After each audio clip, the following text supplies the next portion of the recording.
Agradezco a la editorial Eurica la cuidada publicación de mi libro Apuntes de Psicología. Agradezco la presencia del editor de Ediciones Virtual de Santiago de Chile, su presencia en esta reunión, porque ellos publicaron también los apuntes de psicología. Agradezco la presencia de lectores de mis obras, de amigos y de periodistas.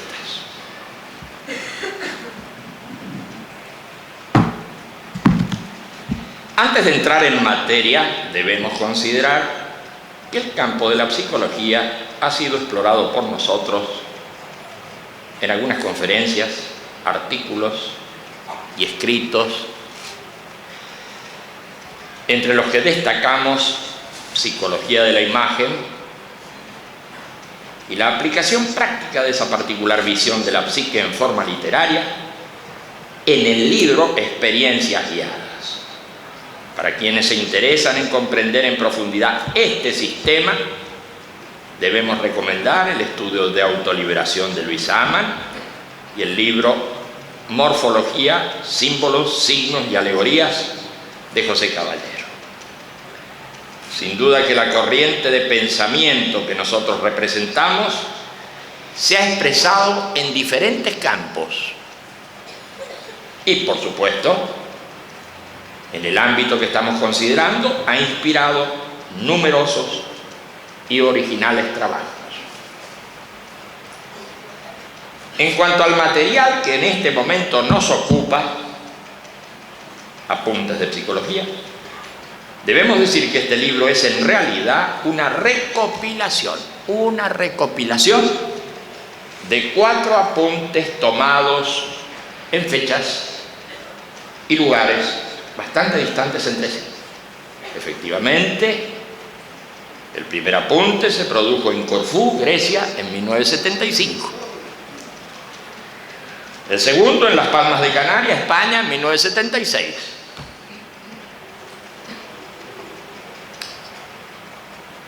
El tercero también en Las Palmas en 1978 y el cuarto en Parque La Reja, Buenos Aires, en 2006.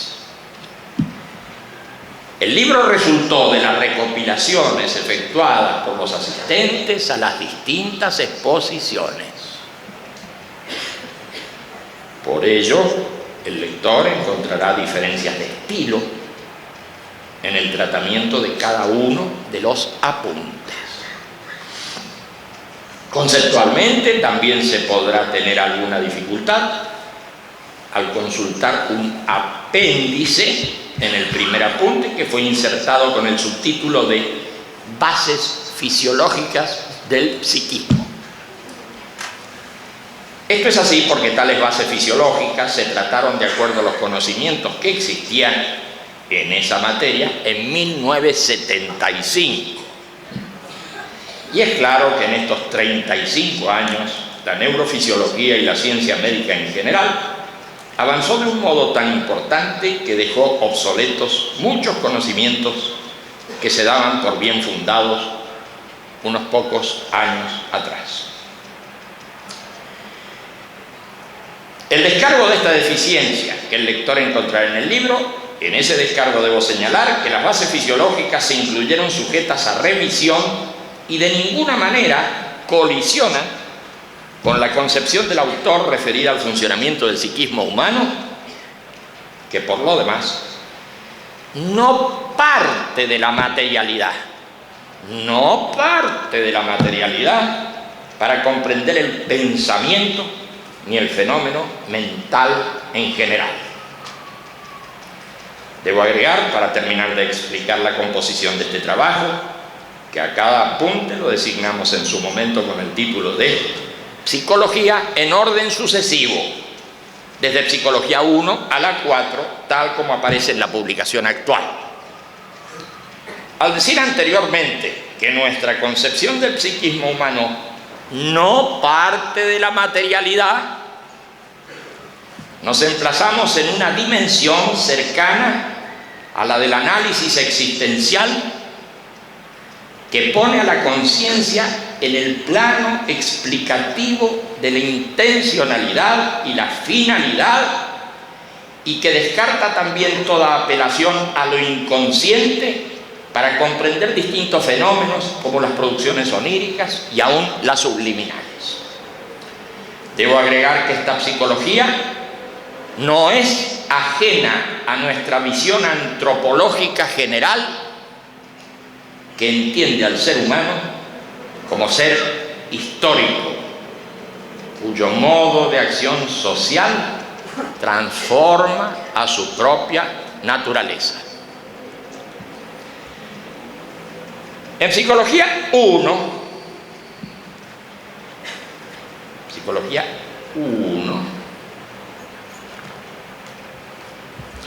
se estudia el psiquismo en general como función de la vida en relación al medio. En el caso del ser humano, ese horizonte se amplía para llegar al mundo de los significados y de los hechos significativos proyectados a futuro, capaces de superar los diversos determinismos en dirección a la elección y la libertad. La tensión básica para superar el dolor y el sufrimiento presentes en la vida configura un comportamiento que se orienta por imágenes y que no se limita a los simples reflejos de huida, como puede suceder en el mundo de la vida natural. La violencia de la naturaleza, que actúa sobre el cuerpo externa e internamente, se registra en los seres vivos como dolor, pero es en el ser humano donde se gesta la imagen de posibles situaciones futuras que terminan guiando un quehacer característico. En esta misma Psicología 1 se describen las propiedades de los aparatos psíquicos, tales como los casos de los sentidos externos e internos y de la memoria, que trabajan en base a impulsos psicofísicos similares, pero que en sus distintas síntesis dan lugar a las diferencias de la sensación, la percepción y la representación. Son estos impulsos los que permiten cuantificar y cualificar las respuestas de modo homogéneo. De manera que aún las transformaciones y las traducciones de un sentido a otro, de un nivel a otro, pueden ser comprendidas si contamos con la clave interpretativa del funcionamiento de los impulsos. En Psicología 2 se repasan las tres vías de la experiencia humana, esto es, de la sensación, de la imagen y del recuerdo. También se da cuenta de las respuestas que se dan a los estímulos externos y a los que provienen del intracuerpo. Si el principal actor de la Psicología 1 fue el impulso, en este segundo trabajo es la teoría del espacio de representación la que toma el protagonismo. No es para menos. La pregunta por la existencia del fenómeno mental nos exige responder sobre la ubicación del mismo. No basta con decir que las emociones o las ideas se experimentan en el corazón o en la cabeza. Es necesario aclarar el tipo de espacialidad en que se registran las emociones y las ideas. Y si esto es posible, también habrá que dar respuesta a la posición espacial que ocupa la mirada que se dirige hacia el registro del fenómeno.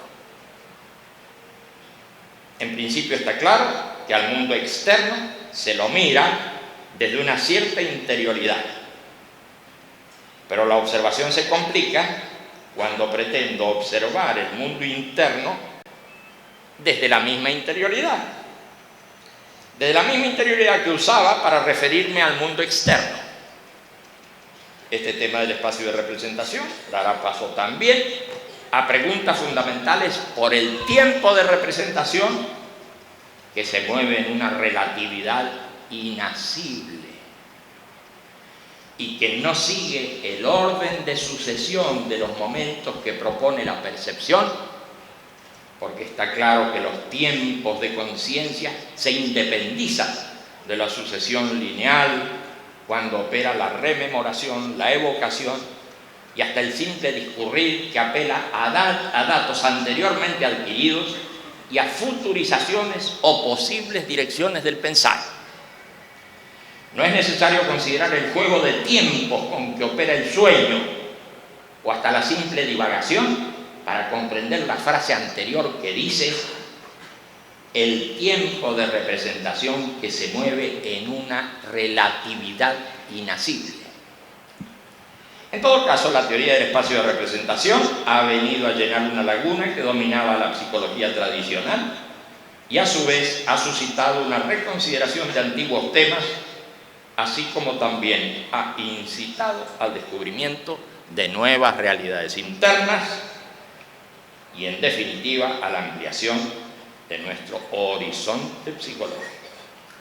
Esto último lo podemos ver mejor en el desarrollo de la concepción del yo y en la comprensión de lo profundo. En Psicología 3 se pasa revista a un sistema de operativa apto para intervenir en la producción y transformación de los impulsos, poniendo de relieve el funcionamiento de antiguas técnicas conocidas como catarsis.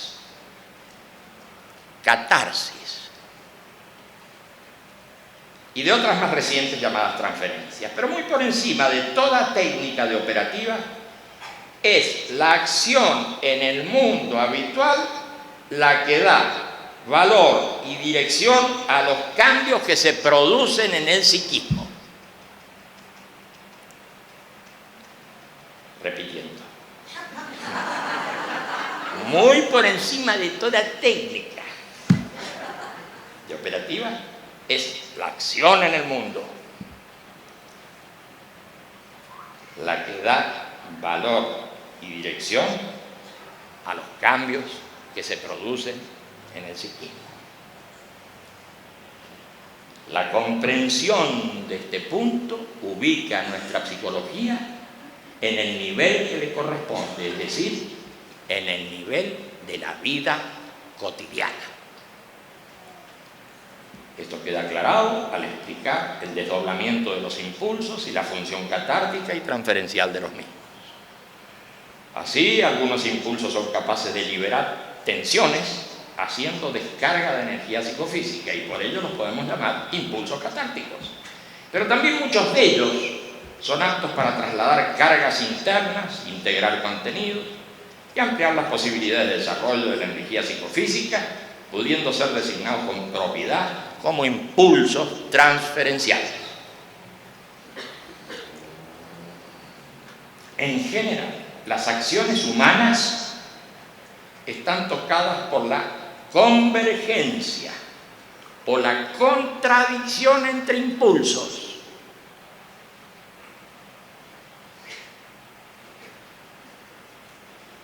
Y esto es lo que va formando el comportamiento y la personalidad. La convergencia o la contradicción entre impulsos. Para ejemplificar, cuando un conjunto de acciones personales está lanzado con el registro interno de oposición entre lo que se hace y lo que se piensa y siente, sufrimos una situación mental contradictoria y dolorosa, que como tal queda grabada en memoria. Inversamente, los actos que se registran convergiendo entre sí,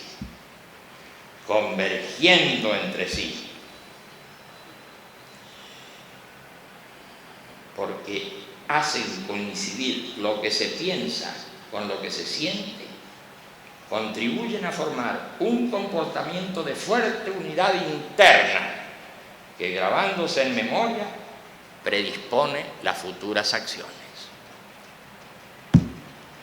Este punto de gran importancia nos permite sacar consecuencias prácticas y establecer una tabla de valores y de conducta en la vida cotidiana.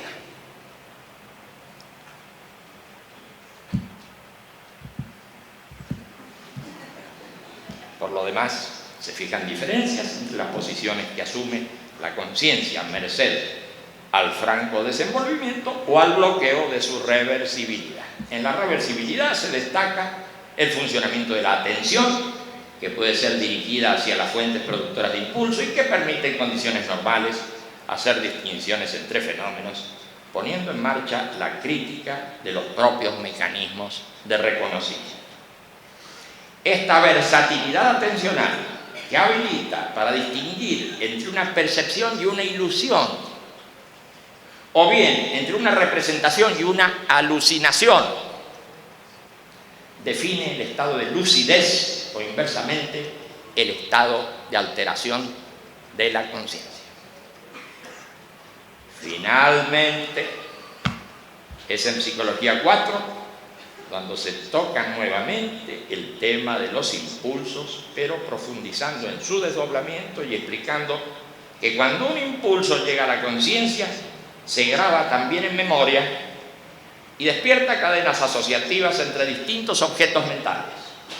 Esto ocurre no simplemente por similitud o contigüidad mnémica, sino por pertenencia de los objetos mentales a una misma región espacial o a una misma región temporal en la que aquellos estuvieron presentes.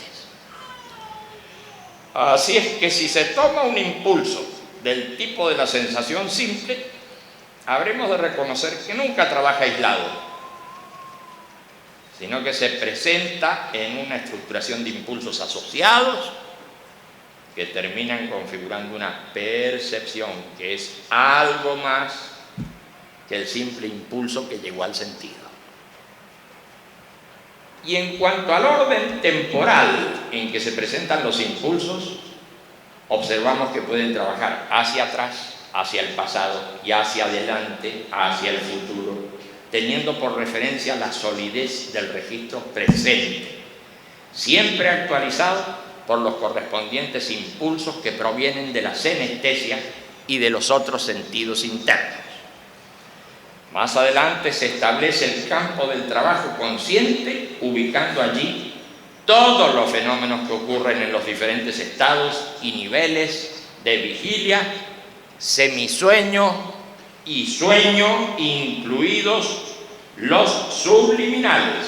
Desde luego que la noción del yo pertenece también al ámbito de la conciencia, aunque se cuestione su realidad. Y entrando en la discusión, se dijo que el registro de la propia identidad está dado por los datos de los sentidos y de memoria, más una peculiar configuración que otorga a la conciencia la ilusión de permanencia. La ilusión de permanencia, no obstante los continuos cambios que en ella se verifican. Esa configuración ilusoria de identidad y permanencia es el yo.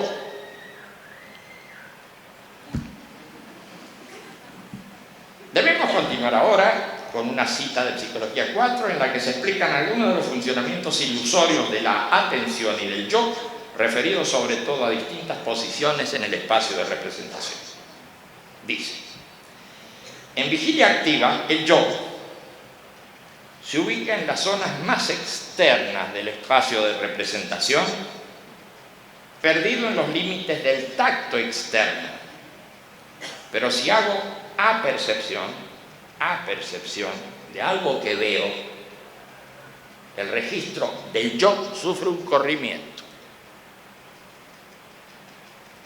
En ese momento puedo decirme a mí mismo: veo desde mí al objeto externo y me registro adentro de mi cuerpo. aunque estoy conectado con el mundo externo por medio de los sentidos, existe una división de espacios y es en el espacio interno donde me emplazo yo. Si posteriormente apercibo mi respiración,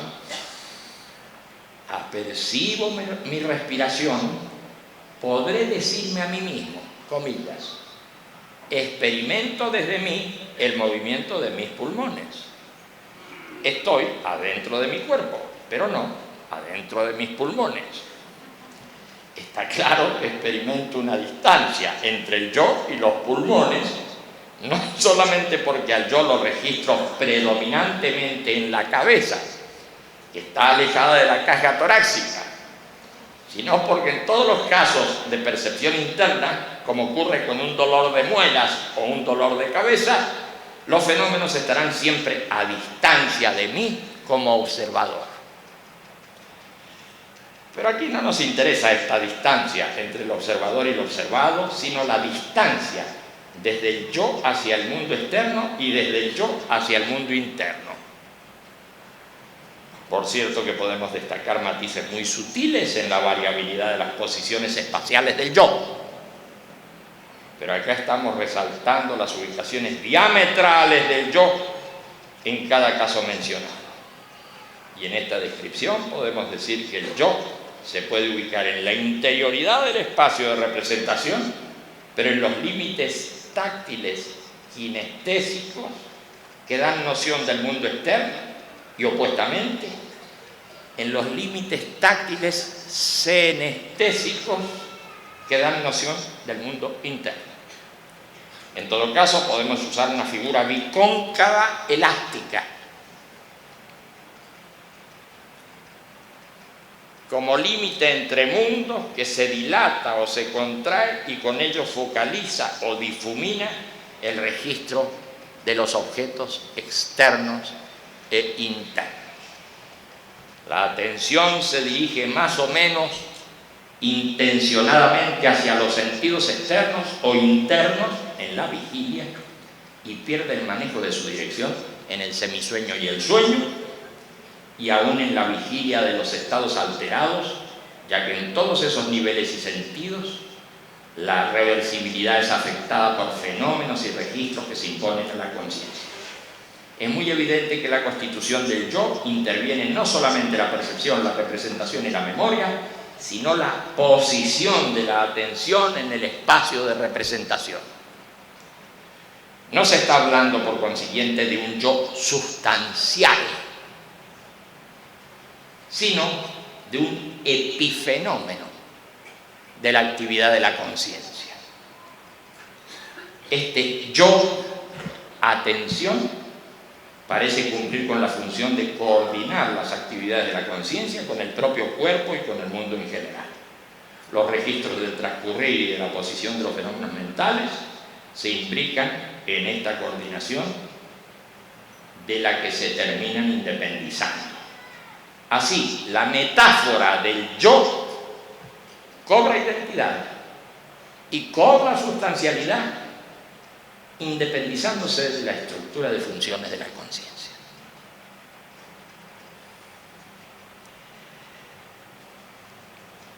El yo es una metáfora, dirían los posmodernos.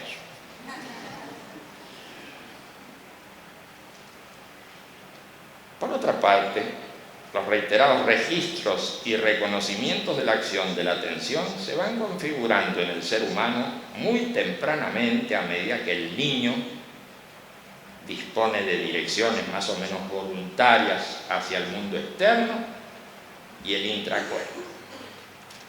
Gradualmente, con el manejo del cuerpo y de ciertas funciones internas, se va robusteciendo la presencia puntual y también una copresencia más amplia, en la que el registro del propio cuerpo, del propio yo, se constituye en concentrador y trasfondo de todas las actividades mentales. Estamos en presencia de esa gran ilusión de la conciencia a la que llamamos yo.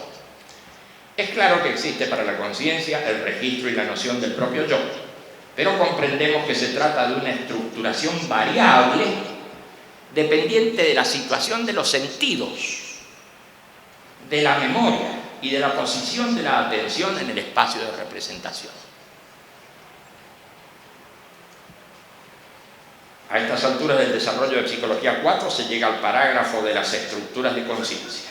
Allí se dice que los diferentes modos de estar el ser humano en el mundo, las diferentes posiciones de su experimentar y hacer, responden a estructuraciones completas de conciencia. Así, la conciencia desdichada, la conciencia angustiada,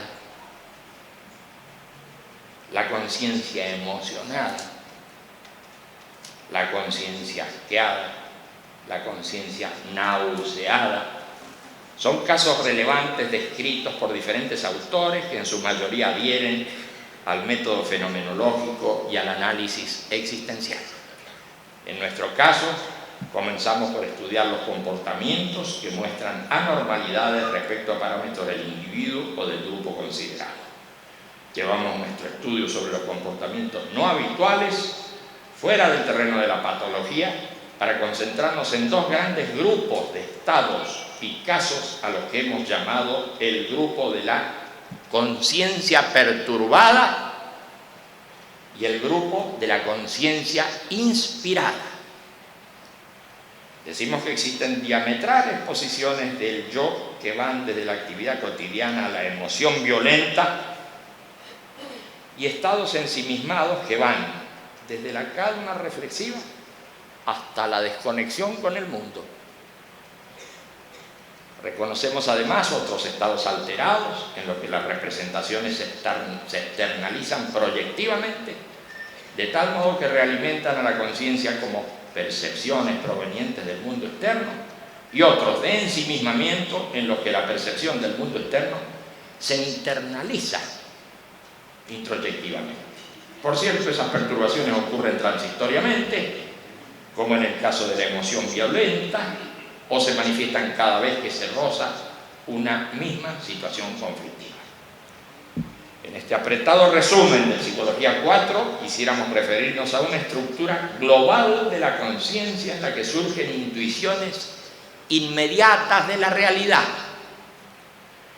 Se trata de la estructura de conciencia inspirada, frente a la cual nos preguntamos: ¿es un estado de ensimismamiento o de alteración? ¿Es un estado perturbado? ¿Una ruptura de la normalidad? ¿Una extrema introyección o una extrema proyección? Por cierto, la conciencia inspirada es más que un estado.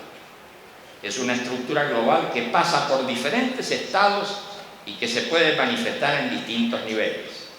Así, la conciencia inspirada aparece en grandes campos como la filosofía, la ciencia, el arte y la mística, pero también aparece cotidianamente en las intuiciones o inspiraciones de la vigilia, del semisueño y del sueño paradojal. Ejemplos habituales de conciencia inspirada son los del pálpito, los del enamoramiento, las comprensiones súbitas de situaciones complejas y la resolución instantánea de problemas que perturbaron durante mucho tiempo al sujeto. Sin embargo, los casos que mencionamos no garantizan el acierto, la verdad o la coincidencia del fenómeno respecto a su objeto, aunque los registros de certeza que los acompañan son de gran importancia y de profundo significado. Pero volvamos al parágrafo dedicado a los fenómenos accidentales y los fenómenos deseados de la conciencia inspirada. Allí decimos: hemos reconocido estructuras de conciencia que se expresan accidentalmente. También observamos configuraciones que responden a deseos o planes de quien se pone en una particular situación mental con el propósito de hacer surgir el fenómeno.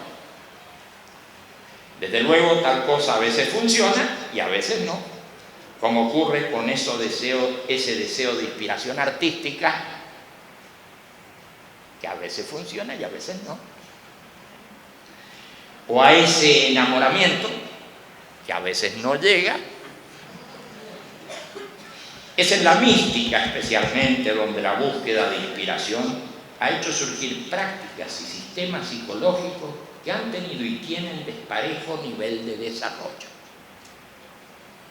Así reconocemos a las técnicas de trance como pertenecientes a la arqueología de la inspiración mística. Al trance lo encontramos en las formas más antiguas de la magia y la religión. Para provocarlo, los pueblos han apelado a la preparación de bebidas vegetales más o menos tóxicas y a la aspiración de humos o vapores. Otras técnicas más elaboradas,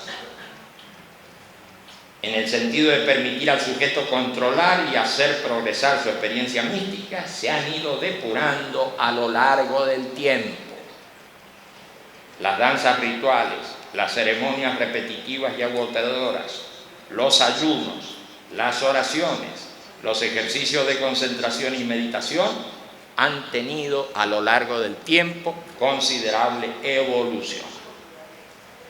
Es de observar que algunas de estas técnicas logran la sustitución del propio yo por otra entidad espiritual o divina,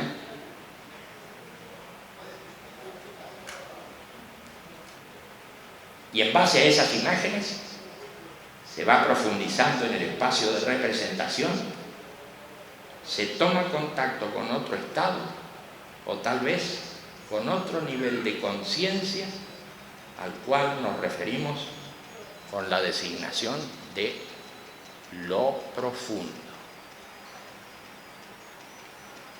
La investigación de esta posibilidad del psiquismo queda abierta en el tramo final de nuestras apuntes de psicología. Nada más y muchas gracias.